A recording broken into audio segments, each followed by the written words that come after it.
You need it.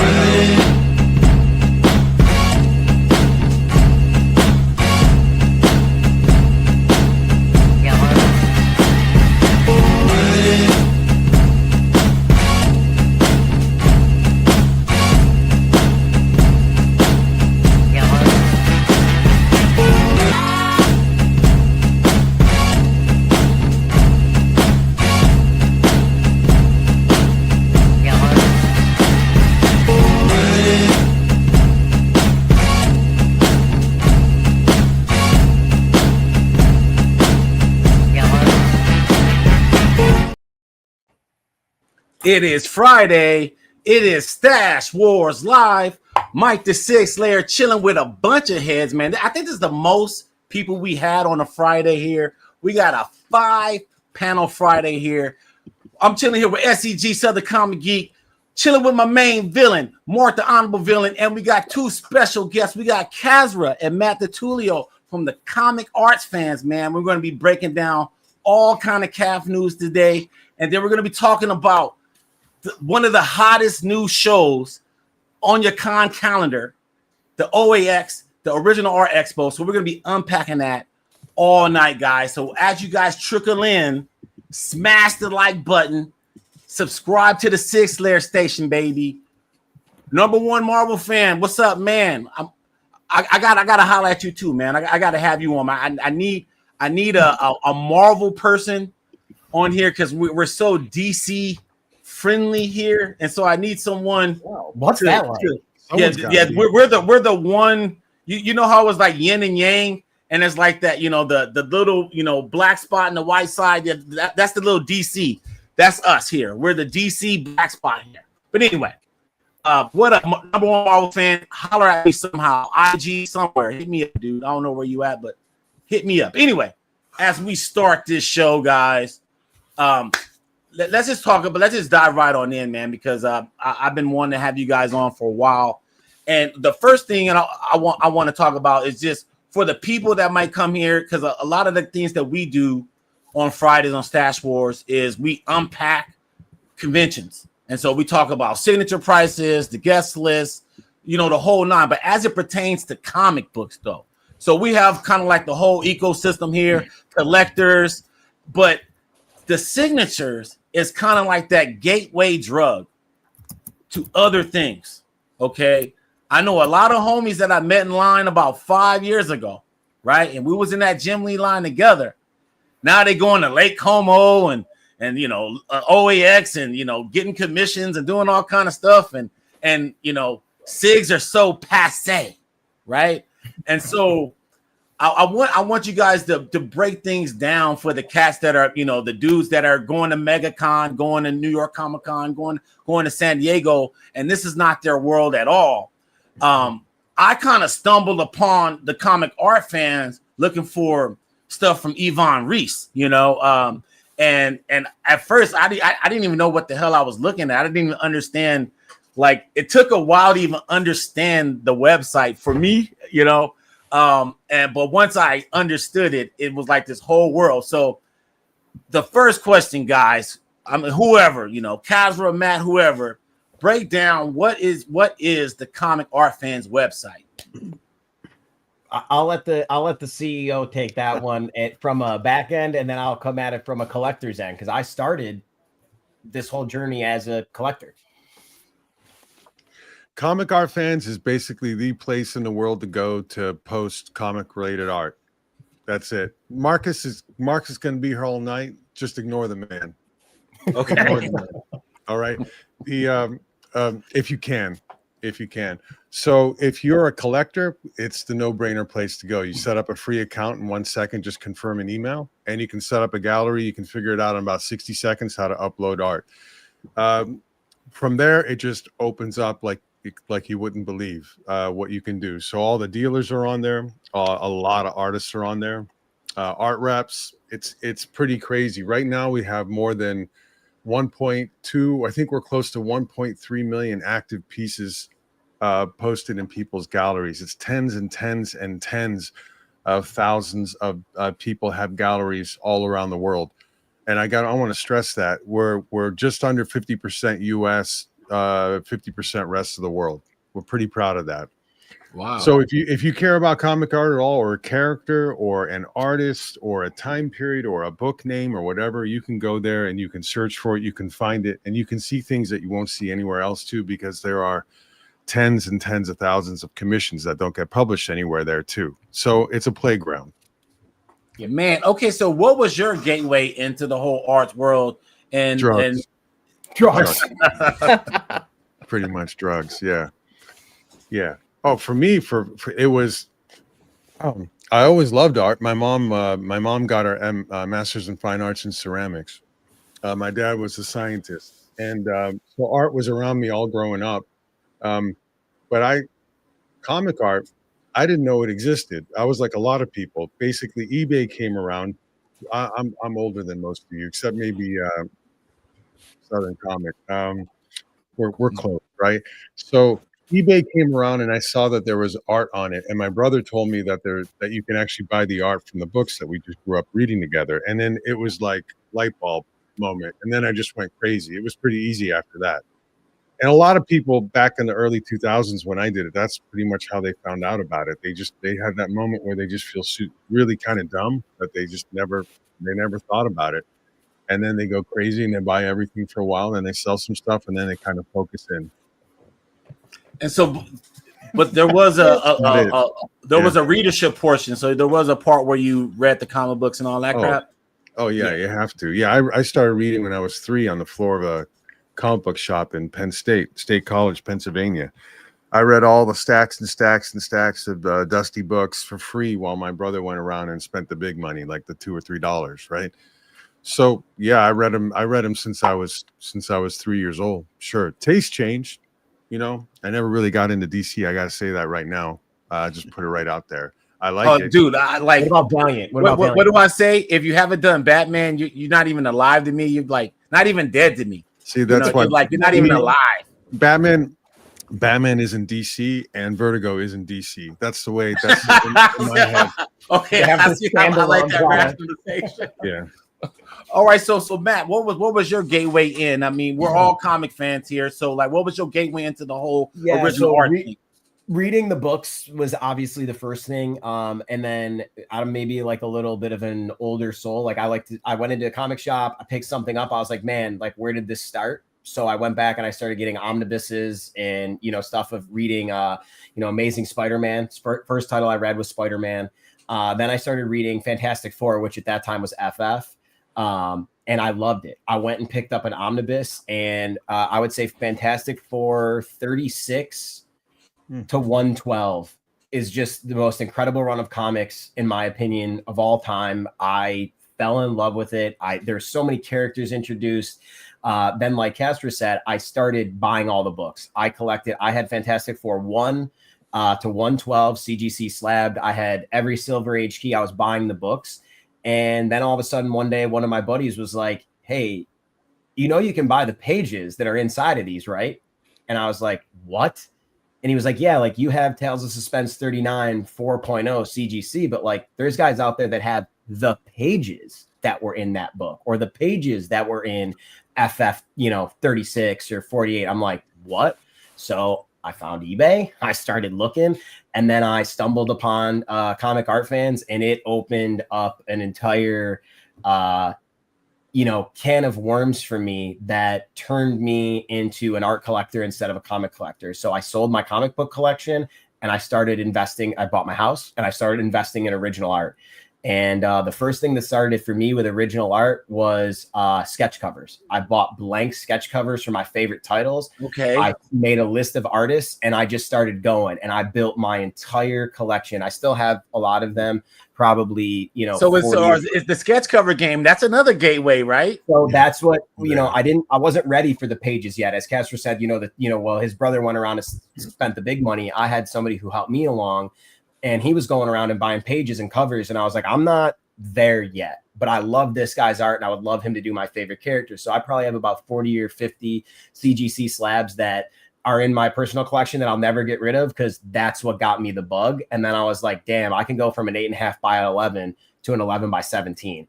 I can go from an 11 by 17 commission to getting a page. from getting a page to getting a cover. And when I found Comic Art Fans and I saw the stuff that people were doing, that was on a commission level that were posting, that I was like, this stuff is just like, kind of like you said, when you choose, I was like, what am I looking at? This is like incredible. Like there's so much more stuff out there than just is like what is in the books. And I kind of had that aha moment. Like I can get artists to draw things that pertain just to my collection and I can really sort it out. And after that was it. I was hooked. I had the bug and it's never left. I was a serial collector. I did Jordans. I did Pokemon. I did comics, and we have a saying at Comic Art Fans, and it's all roads lead to original art. And if you are a collector, when it somehow brings you the end goal was original art. And I haven't had the itch to leave, and I never will, because I love collecting this stuff. It's just so incredible. All right, so SEG, where are you as far as your collector, as far as like the ratio between like commissions and like published stuff? Like what I buy now? Yeah. Well, what I buy now is like 95% is original art and commissions. Similar to what Matt was saying, was because when I got out of collecting and got back into collecting comic books, they had these blank sketch covers, which I thought were neat, and I would go around to the artist table and get them to sign the deal, and original art. My money, all the funds started going to the original art. So there wasn't a lot left for the commissions. All right. So lots of news in the calf world. Want to hop right into it. Let me add these gentlemen in real quick. So we're going to start off with the news about the mobile app, guys. You guys take it away as I scroll up and down this website here. Are we good? Yeah, yes, sir. Oh, well, we got a mobile app. We only now we sort of released it just under a year ago, around a year ago, and we've been updating it as quick as we could. The site, truth be told, is a little bit old. We're trying to change that too, but the mobile app is kind of awesome, and the features that we're adding to it now are they're amazing. They're really like if you're a beginner, if you're a pro, it doesn't matter, anyone in between. It's the features now that are being added to it are incredible. And the big thing that we added this time was something that we're calling Art Scout. It's basically a web crawler that searches currently 140 sites. It'll eventually, by the end of January, be over 200 sites. It searches them against keywords. So if you got a free account on CAF, you get 10 keywords. If you have a premium account, which is $75 a year, you get a lot of things, but you get 50 keywords. What's a keyword? Well, if your favorite character is MODOK or Black Bolt or Hulk or some terrible DC character like Miss Juicy Juice or whatever whatever their character names are, I don't remember the character names anymore. So you put that in there, and when there's a hit on any one of those 140 and eventually 200 plus sites, you'll get an alert about it. You'll get an email alert about it, or if your notification's on, you'll get it right on your phone. Basically means you got a personal assistant looking around the world across hundreds and hundreds of thousands of pieces of art and all of these websites looking for stuff that you're interested in. So the mobile app's free. Download it, Google Play or Apple Store. Orientate yourself. There's little FAQs. There's a little video that you can look at to figure it out. And, people know how to use apps. They'll figure it out super quick. It's actually a lot easier than going to the website. I was just about to say from my standpoint is, I use Comic Art Fans desktop. I'm not a big desktop guy. Maybe it's just my generation, whatever it was. Like since the app has been coming out, since it was launched and we've been putting these updates in, the app's been like my best friend because I used to make a time once a month. I would literally take a night and I would go on Comic Art Fans and I would just go to the new art tab and just doom scroll. I would just scroll and scroll and scroll in front of my computer just to see what people commissioned, what was being posted, whether it was an artist I knew or if I didn't know the artist, I would check them out. Now I spend a lot less time on Instagram or Facebook. I'm on the Comic Art Fans app. I'm always looking at, galleries that I follow or new art that's being posted. And, I always say there's always someone collecting. There's different time zones, different different conventions going on that not everybody can know about.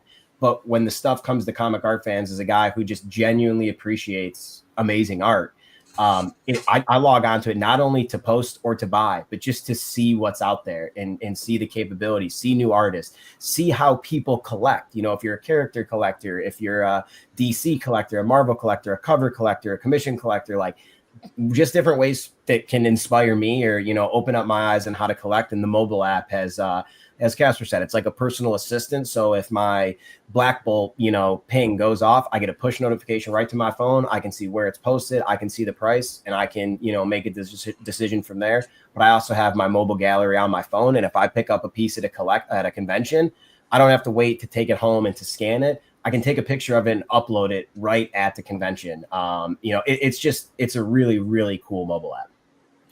Man, I haven't downloaded it yet, man.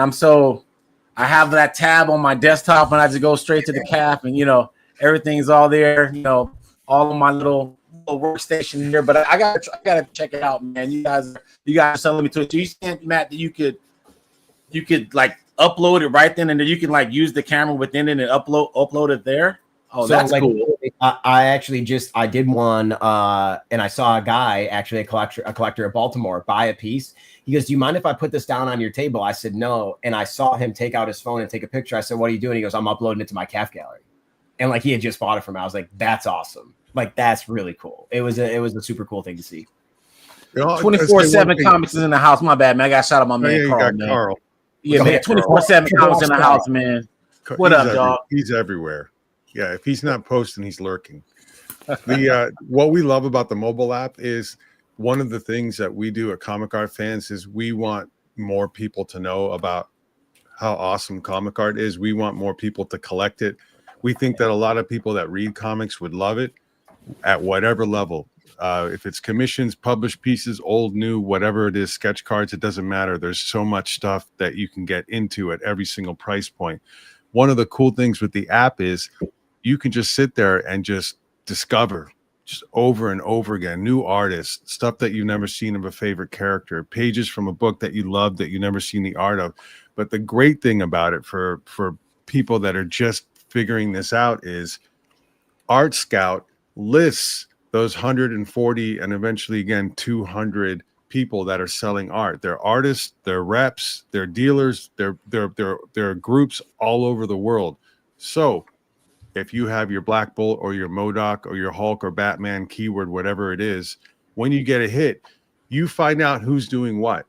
You find out that there's this art dealer. His name is Anthony Snyder, and you find out more about him. You find out that there's this art rep named Essential Sequential, and you got a David Finch hit on a Moon Knight piece, and you find out that there's this art rep group called Essential Sequential. They have these a bunch of artists. One of them is David Finch. It's a great way to get orientated to who's active in the world, down to the artist level and all the way up to the auction level and everything in between.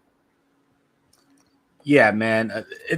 The Comic Arts Fan. I think I got hip to it maybe 2 years ago. We gotta do a better job. And it's kind of opened my whole world up even more for SIGs as well, because like you said, who's behind the artist. So okay, Essential Sequentials. Okay, so boom. If David Finch is going to be at a show, right? Now I know Essential Sequential is going to be there, and so the odds are Jeff Loeb's going to be there. Klaus Janson is going to be there. You see what I'm saying? You get you get to see the roster, and then it's a process of elimination after that, and it helps out, man. Fantastic. Okay, well I want to move on because there's other things that I want to talk about CAF related as well, and we're gonna. This is the one I had the biggest question about. So I wanted to get into this because this was like I think the most recent news that I saw on IG, and it's about this company conversion and public benefit corporation. What is all of that? Break it all down. Yeah, I'm not going to bore the audience too much, except to say that where companies by definition are formed to maximize shareholder value. That's the simple sentence of what a company is. And a corporation is a fake entity that protects the individuals behind it as much as possible. That's why corporations were formed. That's all great. We lived with that for a long time. There are millions of them. Fine. Comic Art Fans has a public benefit stance, which means we want people to know about comic art, illustration art, animation art, game art, all the visual and storytelling and narrative art. We want them to be educated. We want them to go through all of our videos, be involved in the community. We want people to, well, I'll put it simple, not be ripped off, for example, early on when they're trying to get orientated. It happens a lot more than you think. So we have all these tools. We have features. We have a lot of free entry points that you never have to move past. So what this does is we've continued to do that. I've been with Comic Art Fans for 3 years now. Comic Art Fans was very largely like this prior to me joining. I wanted it to be official, active. I wanted it to be the front of how we act. And everyone that has been brought into Comic Art Fans believed this from the beginning, and it was just time to go to our board and our shareholders and make it happen. And basically what it is there's like 35, 38, 40 states in the country that recognize S and C and LLC and other types of corporations converting to what's called a PBC, a public benefit corporation. You change your charter, essentially. You change your articles of incorporation, your operating bylaws. It's a statutory requirement from thereafter that you follow the requirements of a public benefit corporation, which simply states that we have to consider the public benefit, employee benefit, and let's call it important or primary players. We have to consider that as much as, or in line with, or in consideration and balance with shareholders. That's the technical kind of non-sexy way to say that we have a mandate now to sort of have a non-profit sort of approach to what we do, but we can still make some money, but it's not all about the money. And thank God, because I'm not really about optimizing money. I would like to balance it with good. I like that. I like that, man. Mark, you have any questions you want to ask these guys? Yeah, I wanted to ask Kazra, is Comic Art Fans the first of its kind? Or have you guys always been the front runner for comic art and having it logged on to the internet? I think that's fair. I mean, there was some like the Lowry site back in the day. I think it was named after Bruce Lowry. I have to dust my brain off, a collector from back in the day. There were places where you could post like 5 pieces of art or a small number of pieces of art. And then Bill Cox, his wife Maureen Cox, and Chris Haggard, they were running a company that was building websites for other organizations. And Bill especially, Chris too, Maureen I think at the time a little bit, but a lot more now, they were collecting comic art. And oddly enough, they were collecting mostly commissions. And I think the core thing that they were frustrated with is that they just couldn't see commissions anywhere. I mean, back then, people would get a commission, it would just go into nothing, right? So they why don't we just use some of the stuff that we've done with other websites and build a place where people can just post their art, and they can post it, at scale, basically, right? And that was around 2003-ish, 2000, late 2002, 2003. I should probably remember that. And they were the first. There's no doubt about it. And then here we are, where it's actually more than 2 million pieces over those 20 plus years that have been posted. 2 million pieces. Yeah, 1.3 are like viewable right now and active. Yeah, man, fantastic, man. Well, I it's kind of like I was telling my wife, my grandmother used to watch like the Home Shopping Network and all that shit, and Cav has kind of turned turned into mine, tuning in on Wednesdays, seeing what people are slinging and stuff like that. And it's actually, fun to watch. And I get educated on a lot of stuff, but I really found out more than anything on CAF that, man, dude, how much Marvel fans is out there, man. I'm like, dude, people shit on DC there. Oh man, it's crazy. So it's not right. It's not Yeah, right. it's not right. Justice for DC. I'm like, wow, I realize I live in the Marvel world, but it's all good, man. But I want to move on and talk about OAX, man. And as we hold on, man, these guys, I thought all the guys were in. They weren't in. All right, now we're all in. All right, I want to talk about OAX. This is something I couldn't go to the show this year because I had a newborn. Last year I didn't know about it. Congratulations. Thank you. And last year I never heard about it, and it was like after the fact, you know, when like you got another kid coming this year. Is that why you want to come in this year? Oh no! Oh, Did you name him Bruce? No, I did not. DC guy. Well, you know what's funny? My last name is West, and my son wanted me to name him Wally, and I was like, nah. It could have worked. It could have worked. I was like, they treat Wally like middle names are for. We need more. I like that. There we go, man. Oh, Nardo, what's up? Yes, there we go. More DC on CAF. I like it. He's the man of the people. Yeah, man of the people. But anyway, well, first off, this is the third year coming up, 2026.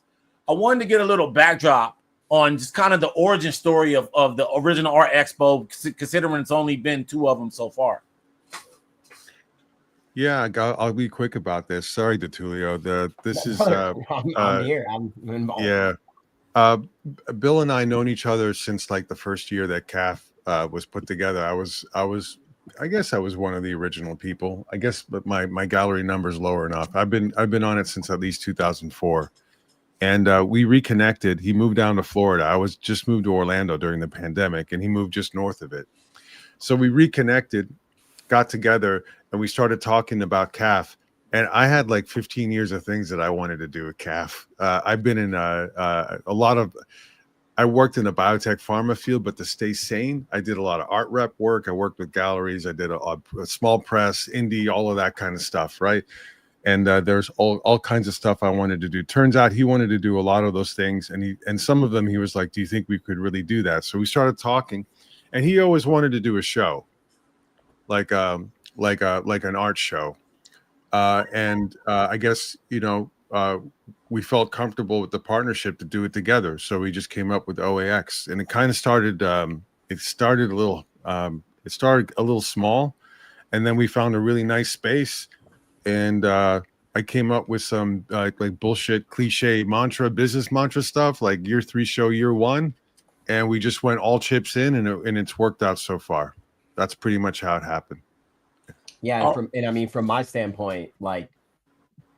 I traveled all around the world for art shows because it's my passion. And I'm like, I love New York Comic Con. I love San Diego Comic Con, but there's a lot of Funko Pops and pillows and t-shirts, and like everybody can collect their own thing. But like, I was just looking for something for art. And when I heard about OAX and I saw it being posted on Comic Art Fans, I was like, this is where I want to be.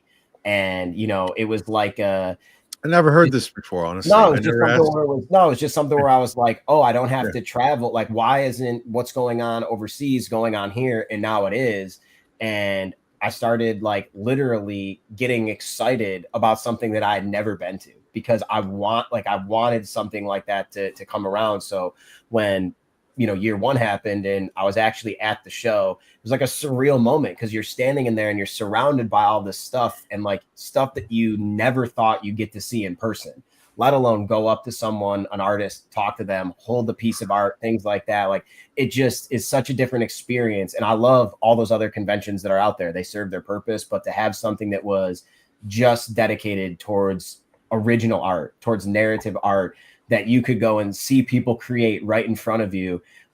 It's much different than if you're in an artist alley. The whole place is artist alley. It's just insane. It was just incredible. It was awesome. When I heard about OAX, I was in. I wanted to be a part of it, and I couldn't wait to not only attend, be a part of, but just get there and see everything. I wanted to just consume it all. I was so excited.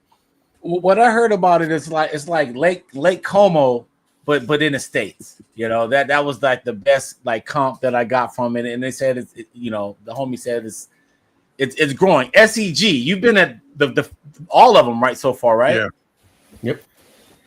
Yep. I was at last year's. I didn't at the yeah. All right, but so impressions of this year. Uh-oh. Yeah, so is it me or I don't know if it's my internet or what it is, but no, as far as the impression of the show, fantastic. There's so much there, and like I can like be like an ADHD kid in some shows where I'm like, where do I start? Where do I start? Where do I start? And then the rush and all the people pressing in on you and all these cosplayers and all the other stuff that I'm not interested in pushing around me and pushing me off to the side. You don't have that at OAX. It's super chill to have so much there. To me, it was just like super chill. You could walk straight up to the artist. They talk to you. Like was said, you could see art you never thought you'd see before, like hold it in your hand, talk about it. It's just a really surreal experience. Last year, they had the collections in black, being able to go through that, the card exhibits and the like. It was just a great experience. Other than having to push my car up the hill because there was ice in Florida. Yeah, that was messed up. Who knew? Yeah. Who knew? But it was great. Did you? I can't remember Southern Comic Geek at OAX. Did you have the wagon? Is that a wagon convention? Yeah, I did. Yeah, that's one of my when I see the wagon, I'm like, this guy's coming prepared. He's got enough. He wants to make sure he can pull out as much art as he possibly can. Yeah. All right. Yeah. So shout out to Big Phil. He also I saw an interview. He was interviewed by Bill. I think he was promoting the collections in black. And I don't know if this was before OAX or after. I think it was before OAX. Mm-hmm. And then we interviewed Phil after OAX, and he gave me all his footage, and that's why I made this great shot. And this looks awesome, guys. Just everybody seems like they're all just kind of there. Like there's no like buffer in between people. It's not like a whole sea of people. I mean, look how close everyone is to original art. And so my question, Matt Kazra, this year you guys had the collections in black, and it seemed like not only did Phil have his original exhibit, but other people were able to contribute to the exhibit while at OAX as well, right? Yeah. We wanted to make it different than what was at the August Wilson Center. So Big Phil, Khalil, Giron, and myself basically co-curated it, and we drew from some of the best pieces out of the community from private collectors and from art dealers and from art reps. And there was just sick pieces in there. It was incredible. It was incredible.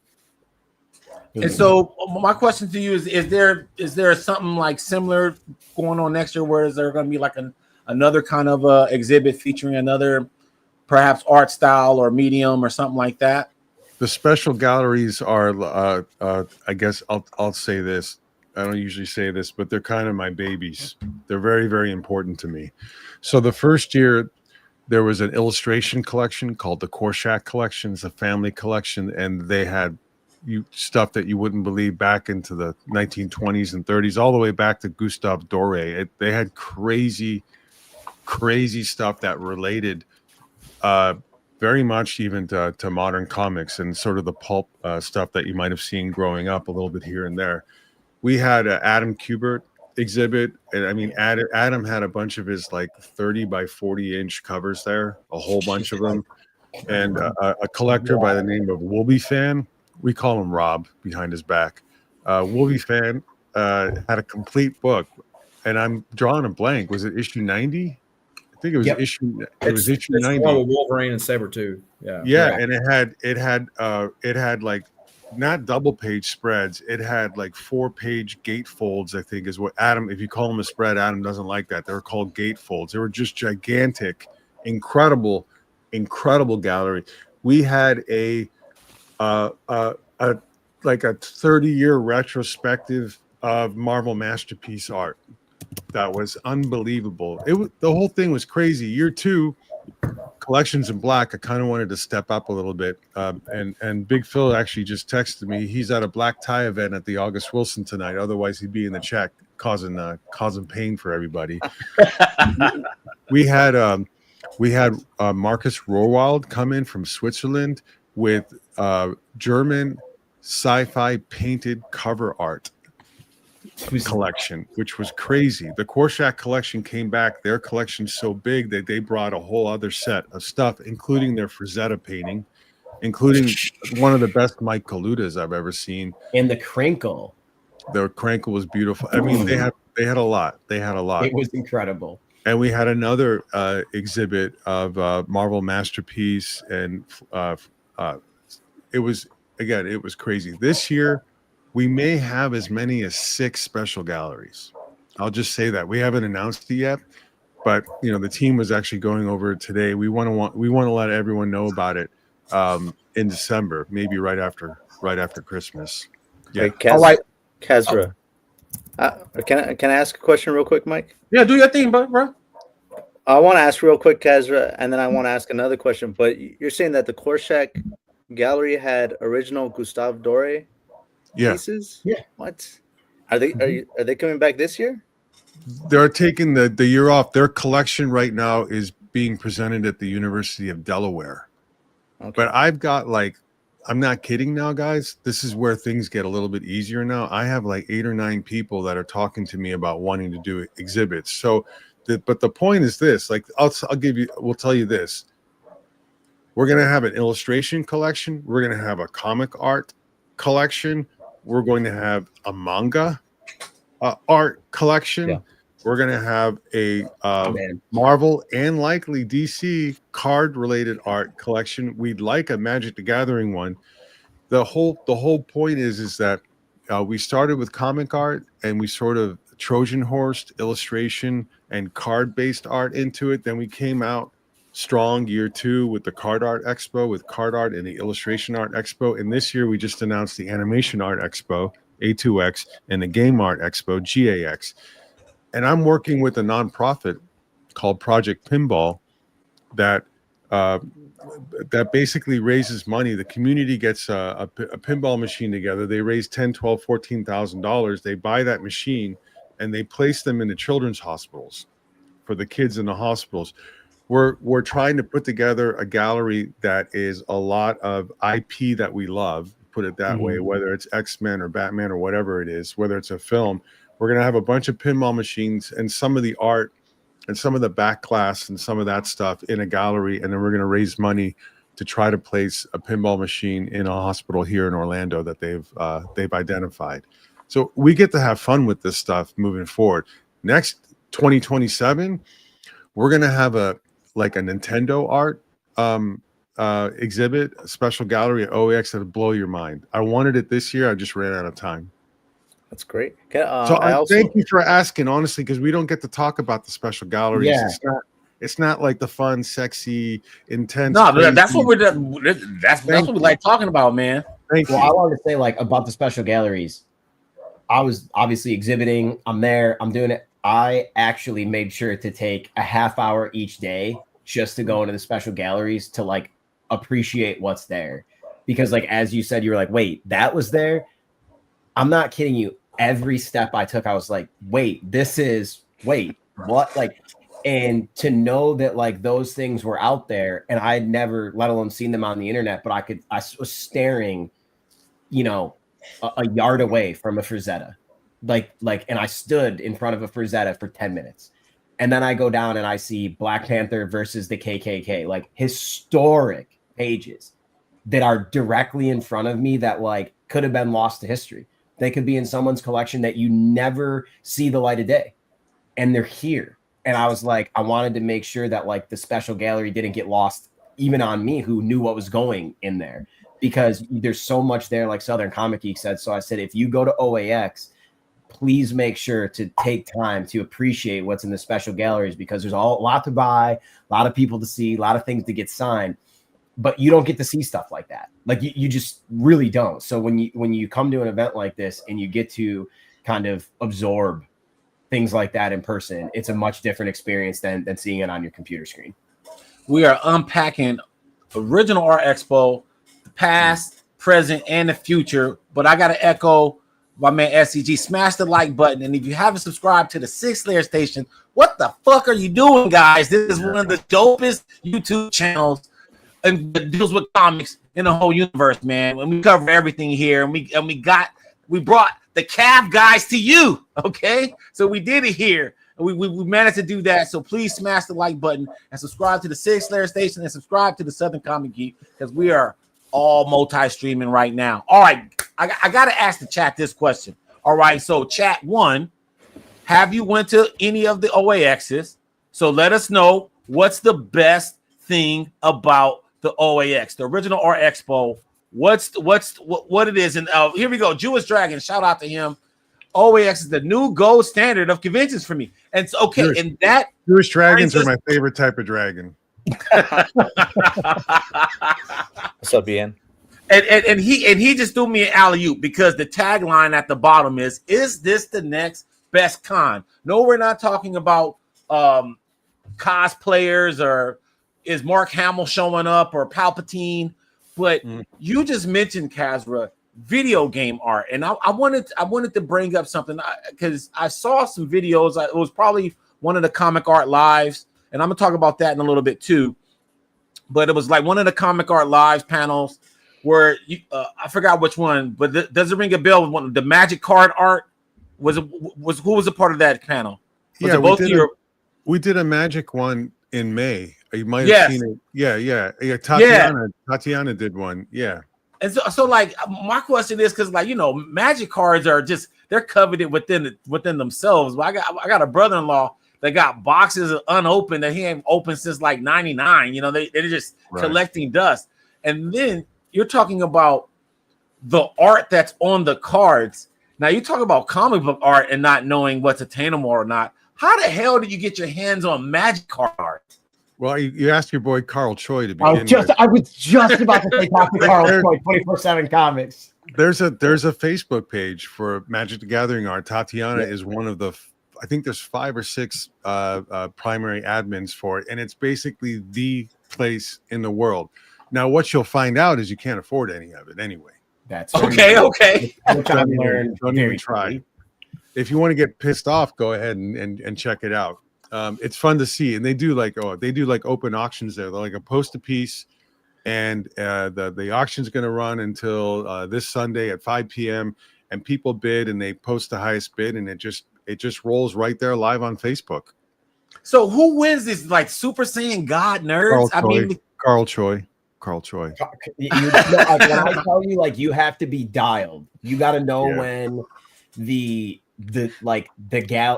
auction itself that they put up is going to expire. You got to be ready to put in your offer plus whatever your counter is going to be if someone goes over you, all within like the last 30 seconds of the auction, and just like pray you win. It's like playing QB against the Blitz.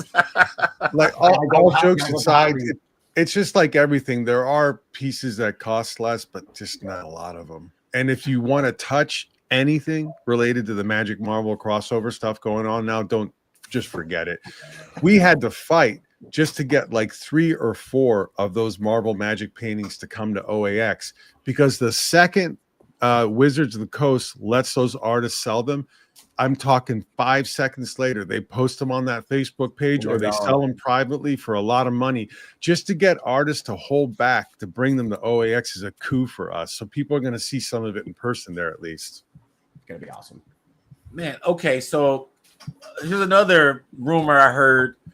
Friday nights be popping with the trades amongst the collecting community before the show even opens and the vendors even get a chance to even sell anything. Obviously, there's pre-commissions, which I want to talk about that too. But somebody talk about the trades, the deals that's going on amongst the collectors, because a lot of this stuff, like you talk about things that don't see the light of day, it might not see the light of day ever again. And those deals that happen on Friday. So someone talk about the deals that be popping up. What y'all seen there? Matt would know even better than me because he's setting up with Bianchi and DeMeo and now with Assad Ribic, and people are kissing his ass way early. I don't know about okay. I don't know about all that, but I would say, man, I think I got there on Thursday to check in, and Anthony Snyder had a booth in the hotel lobby. Yeah. Table set up. No, what I think is really great about OAX, it's a little different than a lot of other conventions, is like we actually encourage, like I tell everybody, like the only thing you need for OAX is an iToya. Like make sure you bring a portfolio, make whatever brand you want, but like bring a portfolio. And one of the cool things is like everybody there is there to, you know, because they collect, because they have a passion for it, whatever. So like when somebody walks up and has their portfolio, your natural instinct as a collector is like, what's going on in there? Like, what's happening? And a lot of people bring their things to show, which again, I love because you get to see them, but then they're like, oh, this is mine. This is that. And then I have this and this for trade.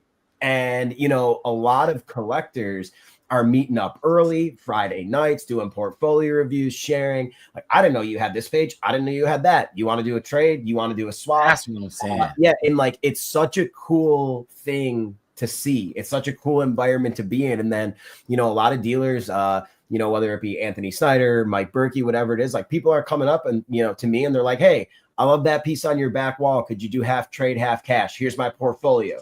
They give you the portfolio.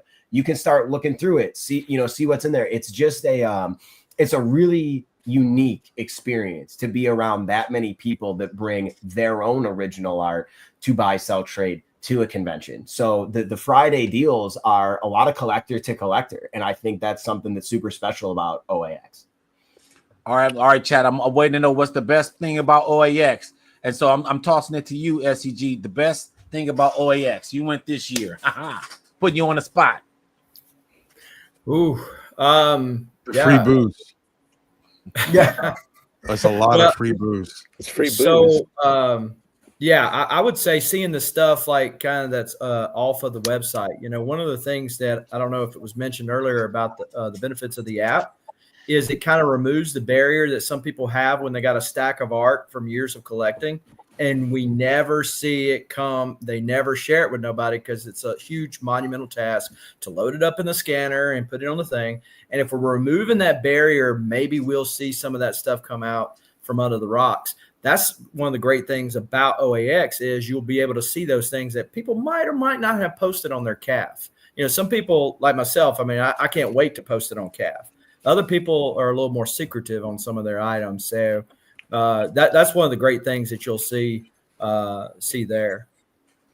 Man, Jason, I can't know if you say your name, but one of the greatest compliments we got after the first year of OAX, and from the group of jaded collectors, we know who they are, Jason D'Ambrosio and others, was they couldn't believe how much art they had never seen was there. Yeah. And we actively, like down to the agreements, are very nearly, if not actually mandating that people bring stuff that they have never brought anywhere else. Mm-hmm. And so when he goes right down the road to Anthony Snyder's warehouse and he looks through every single piece of art, and he's done it 42 times, and he comes to OAX and he finds something new, he's happy and he's pissed at Anthony because he didn't show him before. It's that kind of thing. Mm-hmm. And the other thing about OAX I want to say before I forget is year one, people flew in on Friday. There was a VIP private reception for VIP people and the artists and exhibitors on Friday from like 5 to 8 p.m. And they stayed till Sunday, and maybe they came in a day early or a day later because they wanted to go to one of the parks, Disney, Universal, whatever, right? Year two, unbelievable number of people came in on Thursday, and a lot of them didn't leave till Monday. This year already, I can tell you straight up because I know all the hotel reservations, everybody, like anybody that can, is coming in on Thursday and leaving on Monday. So you're talking about a 5-day show. And my dream for OAX is that the show on Saturday and Sunday is not why you even come. We're building out events and activities and stuff all around it so that you got 5 days, legit 5 days to do stuff outside of the show, let alone at the show. The show is just a reason for us to come to Orlando. But what you remember is going to be everything around it. And we're going to start announcing those in December too. the one thing I want to say about Cap before I forget, man, it's like, in the comic book world, it's like a dick measuring contest when you start getting into like the collecting and the comics. Oh, I got Hulk 181. I'm this, I'm that, man. Yeah. In the art world, there's always a bigger dog out there. You know what I mean? Because it's like, there's so many different aspects to art, and then there's different price points. It's just different levels. So you got to go in just loving what you love, and then half the time, what I found out with art too, is like you could love something till the cows come home and still not be able to get it because somebody may have sniped it before you. And so sometimes availability is the best ability. Even if you may have the resources to acquire it, you may not have the game yet. You might not have the game, the know-how to acquire certain pieces, or to get on that list, or to know this person to hook you up, or however it may be, right? And so that's what I liked about hearing about the Friday stuff and SEG. You kind of hit it on the head. It's the stuff. It's like, I'm not a big CGC guy, so I'm a big believer that there's stuff that's not on the CGC registry that's like probably like the greatest thing in the world that we haven't seen, and that's kind of like the art world too, right? It's like it's one of one. It's its own kind of thing, and CAF, it is kind of like the universe to know what's out there, right? It's like Google to spit you guys out. You guys search something, Google to spit you guys out. Like it's you know what's available, right? But then, like you said on Friday, right? Oh shit! Like then you think blah blah blah sold that. You think about the artist. The artist sold that. When did they have that? When did they sell that? Like who had that? The inker? Who had that? The pencil? Like what? Like when did you? What? What's up? Like you want to make a trade? Like so. When I go to OAX, I'm most excited about that part. And I'm just putting out there, man. Anybody that's Green Lantern, Jeff Johns fans, holler at your boys. Grant Morrison, Batman, holler at your boy, because that's what I'm coming there looking for. Any other DC fans, let's crew up and let's bang on these Marvel heads out there. We got to start one by one. You'll be happy. So Matt, I got to ask you. Sure. What are you most hyped about this upcoming year for OAX? A2X, no two ways about it. Animation Art Expo. I am like so thrilled. First off, I'm psyched to be there. I love being there. I love seeing everyone. I love seeing all the art. I like being a part, like I said, of Jewish Dragons in the chat. Like the atmosphere, just like it's a weird thing that I was trying to explain to my wife the other day. When I come back from New York Comic Con or Baltimore, and they're great conventions, I'm like drained. When I come back from OAX, like I'm energized because I saw stuff, I saw people, I saw reactions, and like it makes me, like you said earlier about being a small fish in a big pond. There's always a guy out there. Like it keeps me hungry to want to keep refining my collection, keeps me hungry to want to keep providing my clients with the best art possible, and it keeps me hungry to make sure I want to bring new and diverse original art. So like if I buy a collection or my artists are doing things, I say, hey, we're going to sell, it's 10 things. We're going to sell these 7. We're going to place these 3 in a folder for OAX. And like that show is going to be incredible for us. It's going to be important. We're going to make it a bigger deal. So that's it for me on, kind of the art rep, side of it and the comic art fan side of it. But for a personal, complete, personal side, it's A2X. I've been really into collecting animation art lately. Manga and anime inspired stuff, Naruto, Hunter x Hunter, Vampire Hunter D, knowing, some of the manga things that we have coming, and knowing that people are going to be bringing, cells and drawings from the shows that I watched as a child that literally made me want to continue to collect. It's like the thing I'm hands down the most excited for. And what animation art did for me was it made me get hungry again about collecting. It made me open up my blinders to not just be a Black Bolt, Death Dealer, Scarlet Witch guy, and realize that there's all different types of art out there that can be collected, and you don't have to have, $1.9 million to buy it. You can go out there, and if you do the research, if you're hungry and you want it, there's just stunning pieces out there that you can find and you don't have to do a lot of the digging if you come to OAX because it's there, and that's the most impressive thing. So that I'm excited for Animation Art Expo. I can't wait for it. So I'm gonna toss you that same question, Kaz. What you most hyped about for this upcoming year OAX? When it's over. I was just about to say the last day. 100%. Can't stop. I'm going to try to enjoy it more this year. I'm looking forward to seeing whether that works. That would be nice. And then we added the Jack and Ross Kirby Awards this Jewish year. Dragon, thank you, man. I'm so sorry to interrupt. And yeah, the Bills. That's okay. They're just going to go. go. Eight times. APB Okay. out on Josh. All right. We had a great night. Don't do this to me. You're lucky he didn't tear a ligament. That's the thing. You won that night because I just want to say something. When he went down, I looked at my wife. I said, "It's all over. We have nothing now." And she was like, "Don't be negative. Don't be negative." I was like, "Okay, all right, I'll try." Don't worry, man. People thought the same thing when Trump was shot. Someone will step up. Somebody will step up. They'll always step up. You got money. We got Money Mitch, dude. Money Mitch will be fine. So the Jack and Ross Kirby Awards. That's right. Yeah, remember that? We gotta edit all that out.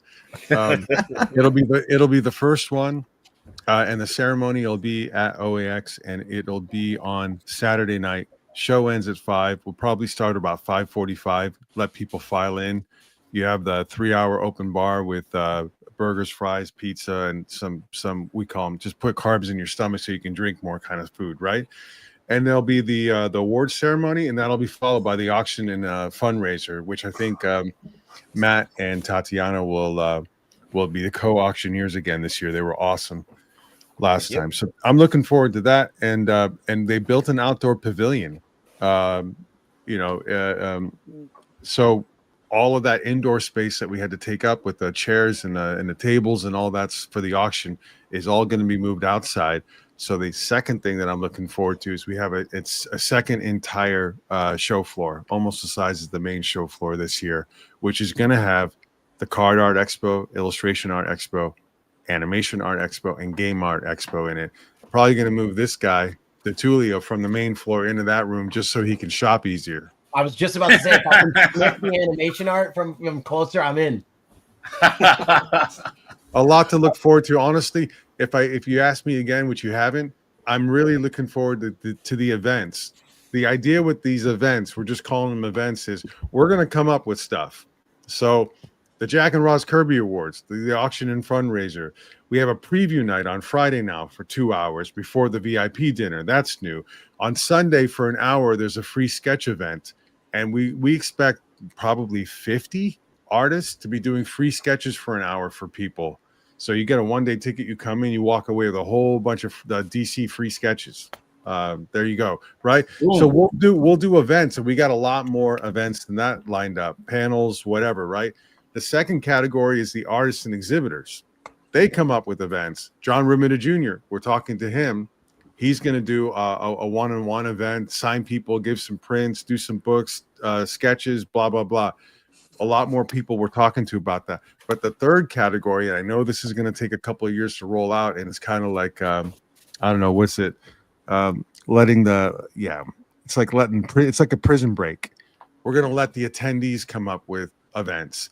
And if you just tell us what your event is, we don't care how crazy it is. If we like it, you go on the official event list, you get promoted to the newsletters and our YouTube channel, you go right on the website, you go right into the brochure. And what we want is 4 or 5 days of all of this stuff going on at all of these different times. And we want you to FOMO the hell out of your experience. We want you to hyperventilate when you're there because you want to do multiple things at once. I mean, and then, the show's 7 hours. Yeah, whatever you need. The show's only 7 hours on Saturday and Sunday. Who cares about the show anymore? FOMO the hell out, man. FOMO the hell out. I like that, man. Okay, I got to move on to this next topic, man. I got to pick your brain, and we're gonna start this off with some barbershop kind of talk here with art, because I got to pick everybody's brain. So I'm about to put everybody on the spot. I'm gonna give our guests some time to think about this question. So Kazra and Matt, think about this. I'm throwing this SEG first. Okay. Top 5 artists of all time. Your favorite artists. Warner 5 Roth. of them. Okay, dead or alive. Dead or alive. I'm throwing it out there. I want some controversial shit. That's comics only, obviously. Comics yeah, only. comics only. Yeah. Comics Ameri- only. yeah. American comics only. Are we going to I just put together an award show. You know, you got to do geography, you got to do time periods, you got to do dates. Yeah, Are we talking be a simple comics? question with Casper? What are the rules? Are we American comics. Are we just America or not? Are we doing America? Yeah, I guess American. That's all I know, man. I would want to, but but you can educate us. So it's your favorite list. Gotcha. If it was some underground shit that I knew about, y'all didn't know about, I would definitely let you know. Gotcha. Okay. You know what I mean? All right, so boom. SCG though, I'm waiting. This is tough because I like so much stuff. Barry Windsor Smith. Okay. Good choice. That's a great. Let's see. Probably Bob Layton from the standpoint of having to do so much with the Valiant stuff, which I largely collect. David Finch. David Finch, okay. Sal Buscema. Gary Frank. And Gary Frank, I like Gary Frank. That's a good one, man. That is a roundabout list. That's about an SEG kind of list. I like that. People from a little bit from everywhere. All right, man. You can't fill all 5 of your spots with Miller, Mark. So all right. So you got all right. So I know Miller's gonna be one of them. Yeah, that's for sure. That's one of my guys. But top Kirby, for sure, all time Kirby, Miller, Mignola, George Perez, and Jaime Hernandez. Okay. All right. So 5. So Doug Mankey, he's like number 1 for me. You know, shout out to Doug Mankey. Yvonne Reese or Reyes, I don't know how to pronounce his name, but you know, my favorite Green Lantern artist. So boom. Alex Ross is like, he rocked my world. You know, Kingdom Come like changed my life.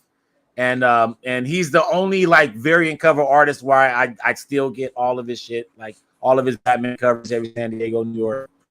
So that's the Banky, Ross. Oh, George Perez for sure. Oh, and Neil Adams, like I spent my whole like 39th birthday with him, like the whole day in Burbank, California, and no one was there. It was, you know, they forgot he was, you know, he had a comic book shop. I was like, I'm going over there kicking with Neil, man, for a while. So yeah, so boom, all right, so here we go, Matt. 5. Oh, all right. Well, I'm gonna be completely unbiased and leave out because I would put in Simone DeMeo, and Assad. I will leave them out. Olivier Coipel. Yeah. Okay. Ooh. Alex Ross. Amano.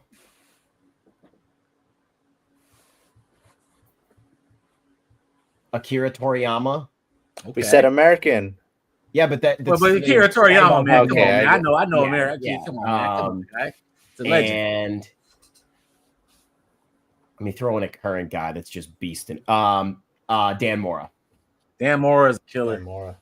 I think he's one of the best guys doing comics currently. And then another guy that I would maybe put on like right there is Alex Maleev.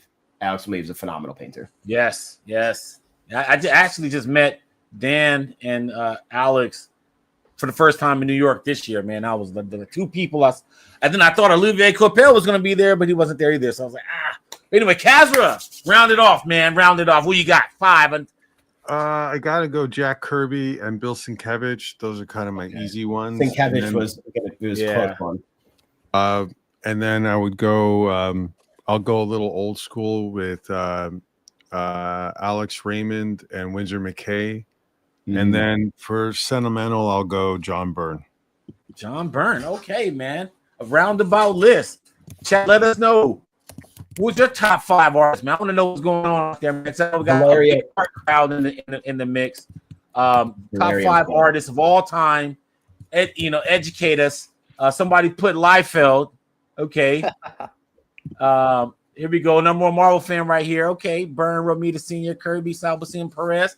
Okay, cool. So Perez is in mine. That's how you know he's great. If number one Marvel fan, and I'm You like got the wrong at least, December. Sailor John, who knows? and I'm at least the 100th DC fan. You know, we got Perez in our top 5, so that's cool, man. Kumbaya moment. All right, so I tasked SEG to pull some stuff from y'all calf profile. Oh boy. I had 2 of my pieces hearted by him right before the show, so I got a feeling he was looking through my gallery. So I pulled these out, screenshot them. I'm just gonna just pick whatever one's first. I don't even know which one it is. I kind of didn't want to know, and I'm curious because you guys are show organizers, you guys are artist reps, been collecting for a while.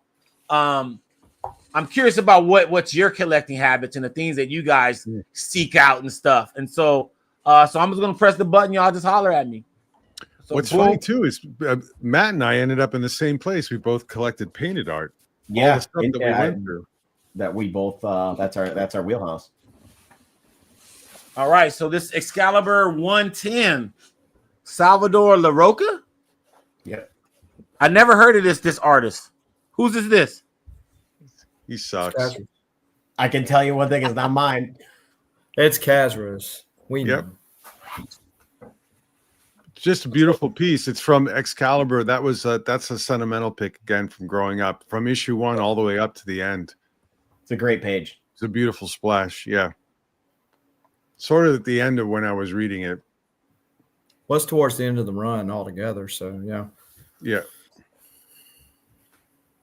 All right, Scarlet Witch. You got Simone. I'm gonna go on a limb and say this is yours, Matt. Yep, that one's mine. That's for like Fleer Ultra something. It's a trading card. That's my favorite one, Matt. That's and I have to be honest with you. Yeah. I have a story about this piece.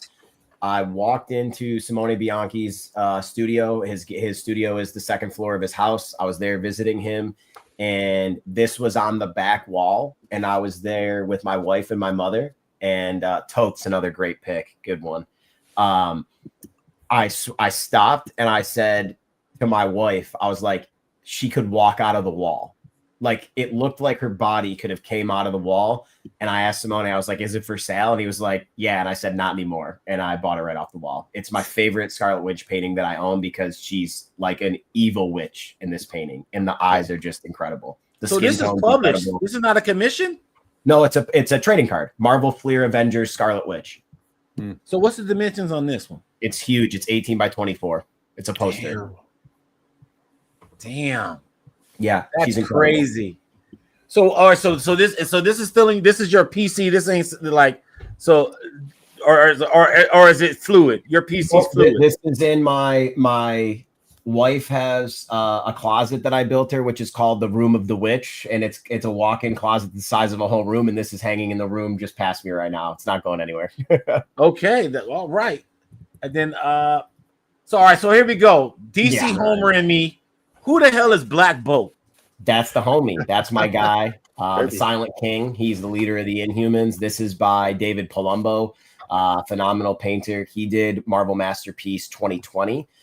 So I am lucky enough to own 2016 Marvel Masterpiece Black Bolt by Joe Jusko. I have 2018 Black Bolt by Simone Bianchi. And 2020 did not have Black Bolt. He was not on the character list. So I reached out to Palumbo, Dave. He's an awesome guy along with Painter. And I said, hey, I'd really appreciate if you could do your take on Black Bolt like he would have been in the card set. And he agreed. And I picked it up at OAX this year in January. And I gave him no direction. I just said, do what you want to do with Black Bolt. And how he did the like refracting of the scream, the energy. It's just an absolutely incredible painting. It's awesome. Man, Simone. See, you know my exposure to Simone was Green Lantern. Yeah, I heard you say Grant Morrison earlier when he did Shining Knight with Grant Morrison as well from DC. Yeah, man. So all that stuff. I think I seen you. I think you're in because I met Simone for the first time at MegaCon last year, and so I assume you were at a thing. So yeah. So I think you may have took my $20 or whatever. So yeah, I've met you before. Just a guy like, hey, how are you? Give me $20, and then you can talk to the guy you actually want to be here for. Now this one here, I'm gonna go out on a limb and say this one here is Kazra's. Yes. Yeah, Matt Haley. This one's a weird one. I got the whole story for him, but some of the panels were done digitally. Some of them weren't. This is a really good page because it was all original art with the big. He draws a great MODOK. I mean, look at that bottom panel. This was a Squirrel Girl story with MODOK. It's a love story. How often do you get a half splash, Castra? How often does your guy get a full half splash? It's good volume on that MODOK too. Yep. Yeah. Guy always has the best teeth around. There it is. Okay, so all right, you guys talked about animation art, card art. I mean, all different types of art. Okay, Kazra, where was this piece? When was this piece acquired in your like quest? Like, was this in the beginning? Was this you know? Oh, you got this out of nostalgia? You know, recently. When was this acquired? Oh, I got this one a while back. It's probably 15 years. It's got to be close to it. It wasn't that long after the story came out, and I contacted Matt about it. The art's actually kind of small. It's like 9x12, maybe. Really? The whole page. Yeah. Wow. And it was just a weird little Christmas one-off thing that had Squirrel Girl and MODOK together. None of it made sense, so I loved it. I just contacted him. I got it all from him. Yeah, I was collecting. I started a theme collection in 2000, probably about 2005 or so. I liked people that had character collections or that just had a theme, and a lot of people were Batman, you know, or Wolverine, or the major characters. And I thought I'm going to do MODOK because I love Kirby, and I remember this character from when I was a kid, and he freaked the hell out of me. And 20 years later, the joke's on me. And then I got, let me see how many more I got. I got this one here, and I think I picked this one. Art Germ, the homie. Art Germ, Kakashi, Art Germ. Okay, how big is this? 9x12. You said so, a 9x12. Yep. And was this a commission? How did you get this one? Yeah, so I had reached out to Stanley, and I had won a raffle, but I was also working, and I couldn't be there to win the raffle. So the show passed, and I, reached out to Stanley. I said, hey, if there's anything, you could do. And he said, hey, okay. I think I waited about a year, 2 years, maybe. I can't remember. I think maybe about a year and a half, actually. And I picked it up at MegaCon in 2024. Naruto is one of my favorite animes of all time. Kakashi is my favorite character, and I really wanted Stanley to do it. And when he found out the character that I would have chosen, he was like, I'm all in. I'll definitely do it. I love drawing anime characters, and it's incredible. It's one of my like favorite personal pieces I own, because who else has a Kakashi from Archer? I'm not sure. And then just to bring the message home, here's another Black Bolt. Yeah. Okay, now is this a commission or is this a published piece? So it's both. It was a commission that became published. Wow. This is, I'm in a group on Instagram where we do a Throwdown Thursday, and we post different themes of art every Thursday to show from our collection. And recently we did one that was Tombstone, and it was the piece that you're buried with, and this was the piece I chose. This is my favorite piece that I own in my entire collection. It's the first ever cover quality commission I got from Simone, and he liked it so much he made it his 2019 art book cover. So he published it himself and put all the art from the year in it. And this was this piece is very special to me. I traveled all the way to Italy. It was the first time I met Simone in his home country, to go to Lake Como. I traveled with my mom.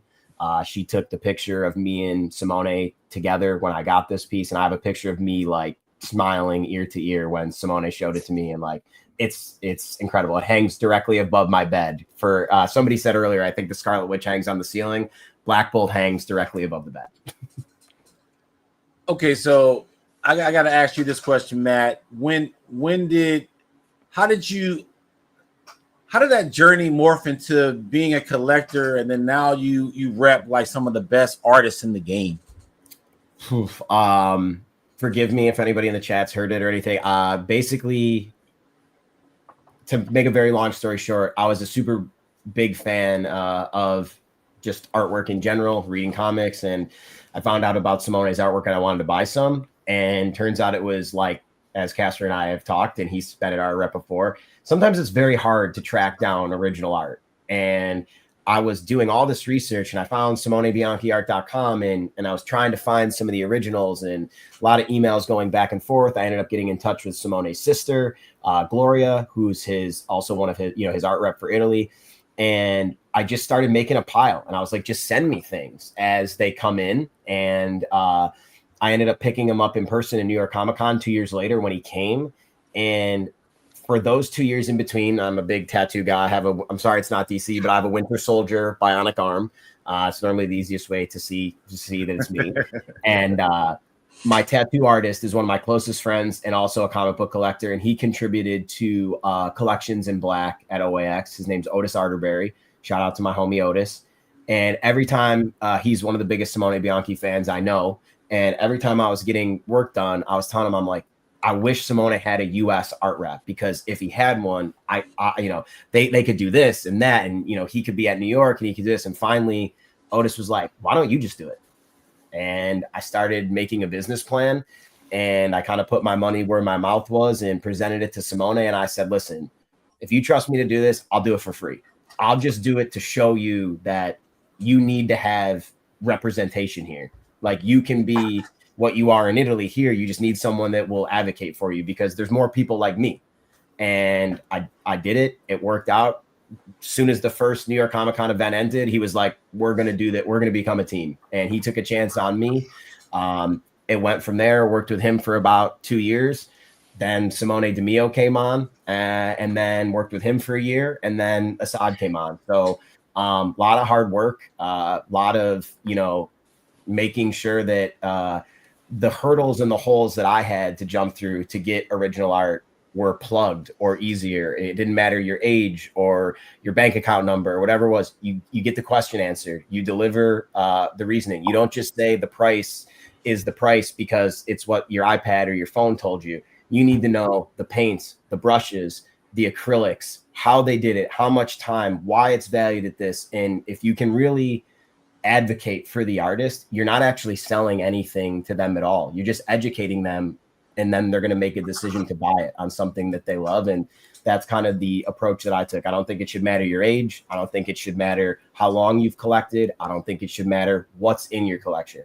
You should be treated the same way the whole way through from start to finish, and you should be able to, advocate for your artists. And that's how the Tulio Art Collective was founded, and that's how the transition was made.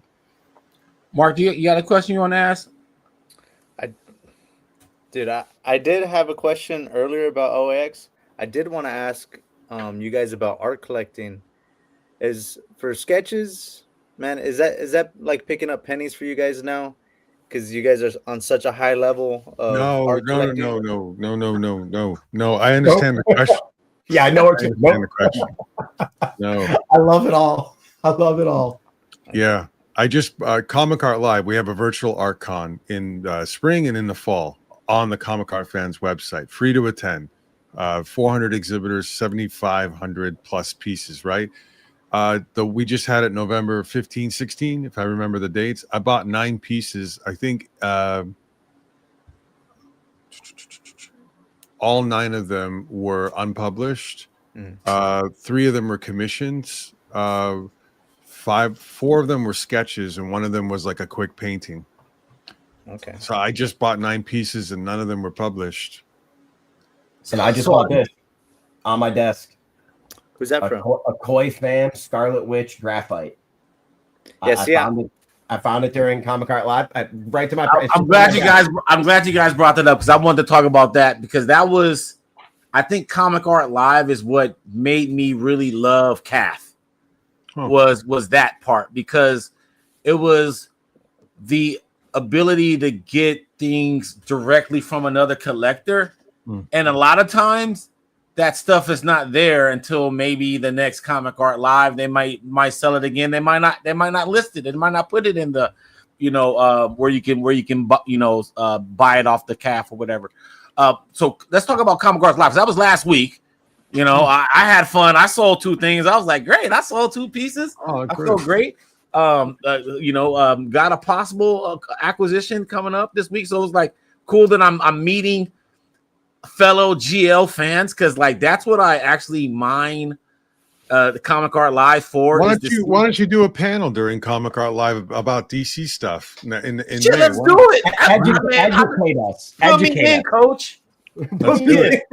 You'd be doing us a favor. Thank you. Yeah, dude, let's go. I can talk, man. We can do this, man. Bring them all together. I mean, that's assuming that DC's still around next May. Man, shit, man. As long as I'm alive, DC will be alive. Warner Brothers for sale too. Somebody pick it up. I think in my collection I have 4. I have 4 DC pieces. So that's that you have 4. Yeah, that's not nothing, but I do have 4. You got a limit? You got 5? Yeah. I have one Marvel piece. And it's I got something I gotta get off my chest. Okay, what's up? When I grew up, the Bills were DC Comics, the Buffalo Bills. There we go. 100%. 100%. I mean, I associated them with the AFC's DC Comics, brother. The Bills are like the poster boy. You just can't let me have a good night. I'm not even gonna take offense of that, because I knew it was aimed at you, Matt. I knew it was straight. Jack was about to be traded to DC. I knew that would be crazy. But hey, I have to say, the Comic Art Live, I had a good time. What was you guys' reflection of last week? As members of CAF, what was the outcome of Comic Art Live like for you guys? Well, it was a lot of work for one, and Tatiana, director of events, she did a hell of a job. I think this is her second time helping to manage Comic Art Live, so that helped a lot. But it's just a lot of work, I'll tell you that. Maureen, Bill, the programming, the back end, 2 days of panels. Did you see how many panels we had? It was like 16, something crazy. And a lot of them are like working with artists, trying to get them to sell stuff they've never sold before. Adam Kubert drove from his house all the way to Bill's house and dropped like a whole bunch of pieces that he's never sold before. I mean, that's cool. That's cool as shit. So the outcome is that the app is making it better. It's making it so that people can go and do whatever they want. They can go out for lunch. They can go shopping. They can drive over to whatever weird place they're cheating on their whatever. They can do whatever they want, right? So the app is going to just make it better and better and better for people, and we're getting more artists involved in it. Those are the 2 things we want to do with it, and this time we did that pretty well. And it feels like for 2 days in May and 2 days in November, the comic art world kind of just all descends in one place. 30,000 plus unique people over the weekend. That's cool. That's cool. Yeah, man. Yeah, Comic Art Live. Yeah, I think I'm trying to think. I think the first piece that I bought, the first piece that I bought with intention was at Comic Art Live, and it was a Tech 1000 page, and I was like, okay, I was like, this is cool, and so like I always kept up with that, and then I realized I was like, oh snap, like this is kind of like a virtual convention, and then I started like watching the actual programs, and that's when I stumbled upon the whole magic art thing, and that's when that's the kind of snowball from there, and then now I'm watching on Wednesdays and all of that, but it really spawned from there. What we do here on the 6 Layer Station, we interview comic book talent every Thursday, like without a doubt. We got the best people in the land, talking about comic books, their projects, right, or the process, but what I like about what you guys do, it's still in that collector mode where you're still getting the education, but it's still to know about the art, you know, so that you can know how to take care of it, or you can know like what you're actually getting. Like I remember I got one piece, like I didn't know what blue lines was, and or what's to me what's worse than blue lines, what I think that needs to be like thrown out there is when they do the digital layouts and then they ink on top. Like that to me, because like at least with blue lines, there's two separate pieces, and so you know that there's two. But like when someone says, "Oh, ink," you know, all art or some vague ass statement like that, and then you get something and you see, you know, the gray lines in the background, you know, you just want to know what you're getting. And so I always say, hey man, like I got the education watching one of the shows with Bill, and somebody were brought up gray lines and blue lines, and I was like, oh, okay, that's what I got from the Cameron Stewart. And so it's, you know, and I realize a lot of artists, especially today, they kind of do that now. But for me, I prefer, you know, if I'm going to spend money on, you know, I want like, well, actually, it's funny, in the year my collection kind of reduced down to just DC, GL, and Batman. And so the stuff that I like now is just, you know, the stuff from the mid 2000s, which is just traditional pencils and inks. And so I do have like one mono print.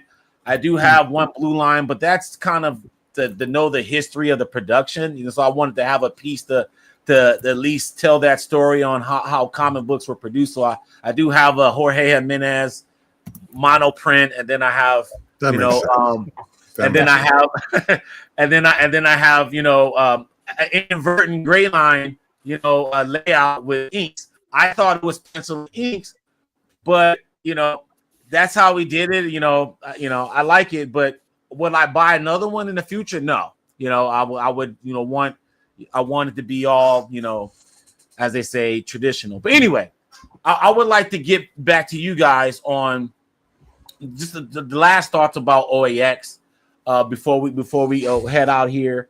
And is there anything else that you guys, as far as accommodations, like is it like Lake Como, where it's like you get the whole room and the con, or is all that separate, or is it like a regular convention where you just get the ticket and you find your own room? Or no, Como is beautiful. Como is like one of the places like on a bucket list to go to on a vacation.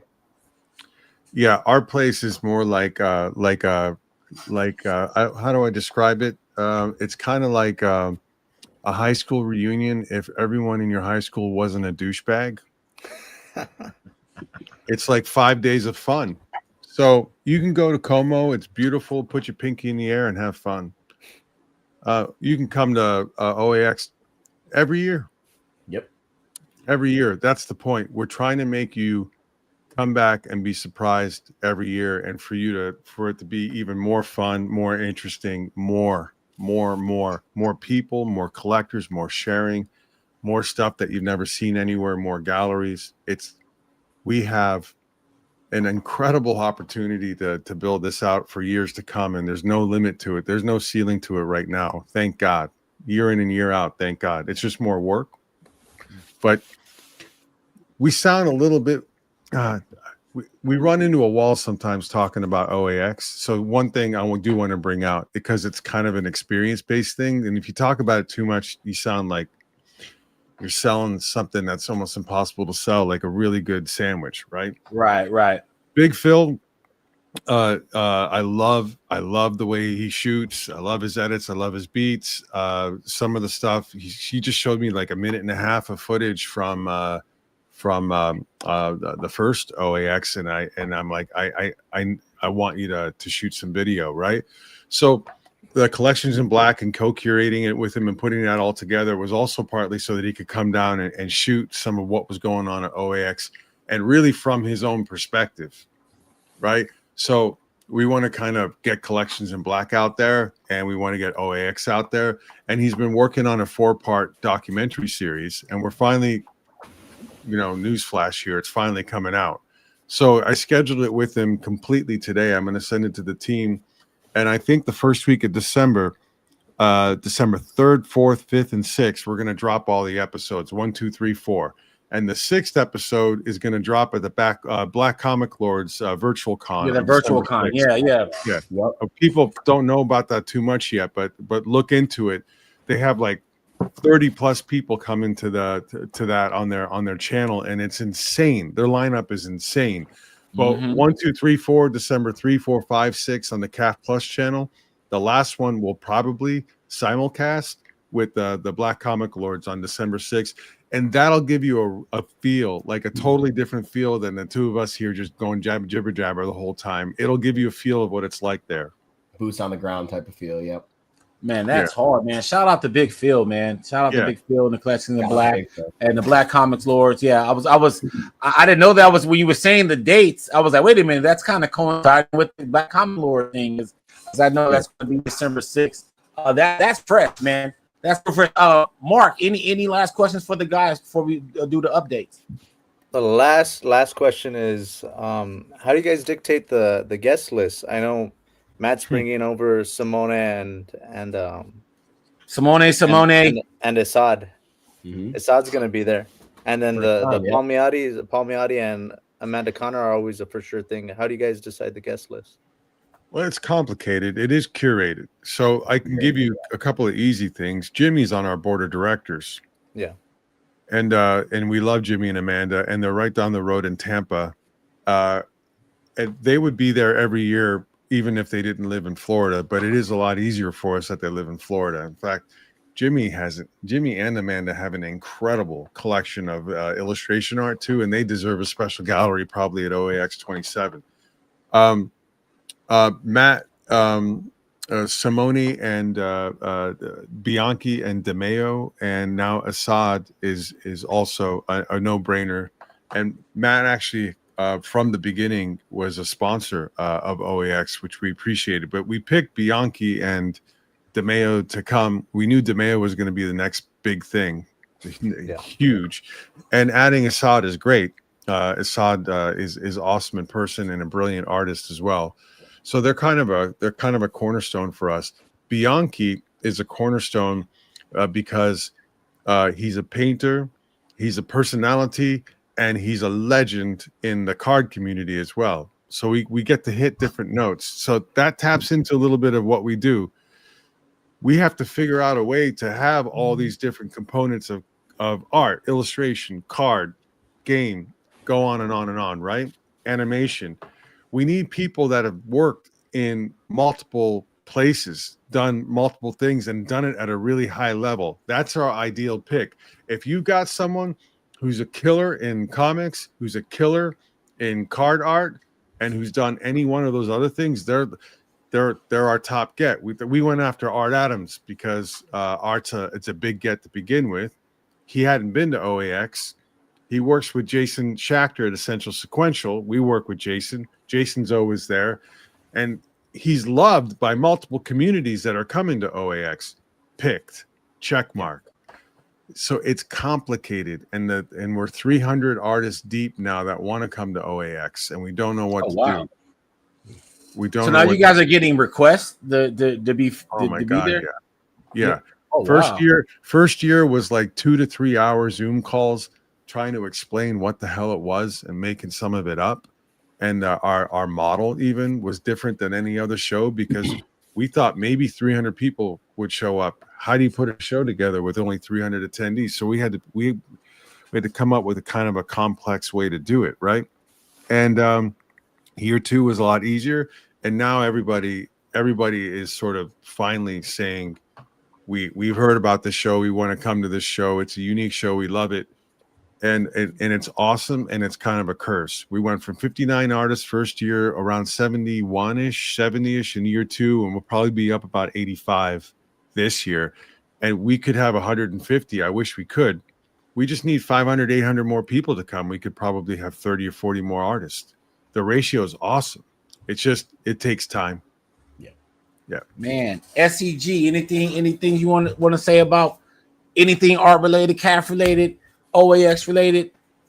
Well, one of the things that's great about OAX is the artists that they bring, because these are artists that unless you're near and going to say a New York or a San Diego. Some of these artists you're not going to get a chance to see. If you're a SIG Slayer and you like to get your stuff signed, these are perfect opportunities. Instead of standing in long lines with people that don't know what deodorant is, you can come to cultured people that you can carry on an intelligent conversation with while you're standing in line, if there is a line at all. But one of the things that OAX does is give opportunities for commission collectors to get great commissions prior to the show. So instead of going to the show, going to the first table and being broke after you leave and wondering what you're going to do with the rest of the show, you can kind of pinch your pennies all throughout the year and schedule those commissions and get commissions. You walk up there, the artist already has the commission done. They got their time. It works great for everybody. So yeah, if you haven't already done so, I'd encourage you to go to oax.art or art. And I spelled it out so if people can't understand my Southern lingo, but go to the artist tab and check out the exhibitors that are still available. So, hey, I think this is the funniest question of the night. They did it twice. Yeah, it's Marcus. That's funny, guys. Oh man! All right, so moving along, giving you guys. Oh Jesus Christ! We weren't in the dang things. Jesus Christ! There we go. We're all back. All right, moving along. I just rushed this in and added to all the different scenes, and I'm like, anyway, moving along. Okay, 6 layer updates real quick before we get out of here. We got Jed McKay, the current writer of X-Men. I mean, I think it's like him and like Zeb Wells. They're writing pretty much all the Marvel stuff these days, even though we got Bendis coming back and we got Jeff Loeb in the mix. Jed McKay is going to tell us all the stuff he's doing in the world, in the X world. That's dropping on Thanksgiving this Thursday, man. So we ain't stopping, man. We are committed. 52 fucking Thursdays of new interviews, and we have done that, man. So we have great interviews to end the year off. If you guys haven't seen some of our awesome interviews, like let me go here. Yesterday we just had Kyle Higgins, Radiant Black. He's got a Elseworld story right now, Immortal Legend Batman. He impacts that, but the cool thing about what Kyle's doing, he says what he's doing with his Supermassive verse, something that has never been done in comics. It's this completely immersive experience where you have the comic book and then it continues in the movie. Then there's a podcast and all this crap he's talking about, but it sounds awesome. And I think he's one of this new wave of innovative creators that's taken over comics in the image world. And I'm happy that he's doing a Batman story again.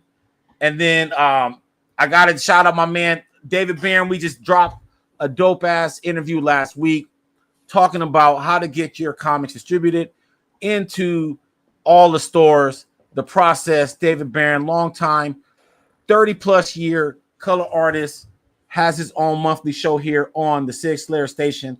And I'll be remiss not to let you guys know tomorrow on Whatnot, the Batstravaganza. If you're trying to get your hands on one of these coveted Burbank Batmans, guess what? We are auctioning it off tomorrow, as well as Todd McFarlane Sigs, Jim Lee Sigs, Absolute Batman, Neil Adams. You think of it, all ages, all of our signed comics come with COAs. This Batstravaganza is probably going to be the hottest thing or Whatnot, just off the fact that you can get your hands on this Burbank Batman. I think there's only like 50 of them in the CGC census, and I have 2 of them, and I'm going to be auctioning one off mañana, man. So be there or be motherfucking square, guys. This is fantastic, man. Thank you, guys. If you guys have not smashed the like button and subscribe to the Southern Comic Geek and the 6 Layer Station, like I said, what are you doing, man? We brought the calf guys to you. No other channel is doing this. They're not hopping all around like this. They're doing it here for the 6 Layer Station. So thank you guys for joining us. Casual, Matt, any last words before we head up out of here? What the fuck are you doing? Push the like button. I mean, for God's sakes, like the goddamn video, subscribe to the channel. What more could you want here? That's it. Well, I think for me, the one thing I always say is collect how you want to collect. Don't let anybody influence you on what you want to do, what you like, what you should buy. Collect how you want to collect. And we all got into this because we're passionate about it and we enjoy it. So collect what you want to collect and don't be swayed. SCG. SCG. Anything you want to say about your channel? No, just check it out if you haven't already. Southern Comic Geek on the YouTubes, and drop videos ever so randomly and about as eclectic as what my collecting is. And appreciate the CAF guys for coming on, and y'all for having me tonight. So, man, dude, Kirby Modoc. There it is. I had that. I didn't have it loaded. I'm glad you showed that. I'm glad you showed that. Marvel Universe 92. Keith Pollard, Joe Rubenstein. Look at that. When was the last time you saw MODOK's backside? All right. Cass was gonna show one. I gotta show one. And then Mark, he's our street correspondent. You just saw Frank quietly a couple days ago. Yep. Are you seeing Frank tomorrow? Oh, nice. I'm seeing Frank tomorrow. Yep, I'm gonna go to the Comic-Con Museum. Who's that from? Well, that's like Simone to me. Simone Bianchi, Amazing Spider-Man poster. Oh my cover God, man! Busting out. Now we're showing off. Now we're showing. Well, you showed MODOK. Yeah. What are you showing? What you got, Jason? Well, I wanted to show this to Kazra. Shot art. Come on, I wanted to show this to Kazra. This is one of our 6 layer sketch cards. Busted out the MODOK. Shout out to Jake Bostain. He is our resident artist for the 6 layer sketch cards. But we got cards from a lot of different people. Danny Mickey, they do their own thing. This is for High Street. We got Martin Simmons doing this Department of Truth. And so yeah, we're gonna be giving out these sketch cards to our subscribers after actually our first round is going to be next month for our Stash Awards. That's a size of interest. And then we also got a Deborah, man. I love that too. Come on. Yes. Yes. So subscribe to the 6 Layer Station, guys, because we're going to be giving these out to our subscribers. And we got much more. We got Kevin Eastman in the stack. We got a whole stack. So our first round of 6 Layer sketch cards are going to be banana. We are out, guys. Please smash the like button. Please check out our awesome interviews. We got Frank Quietly coming up soon. We said we got Jed McKay. We got Mike Allred coming up in a couple weeks as well. Nice. We are killing it on the station. What are we doing on this channel? Who's our producer? So check us out, y'all. We are out. Peace.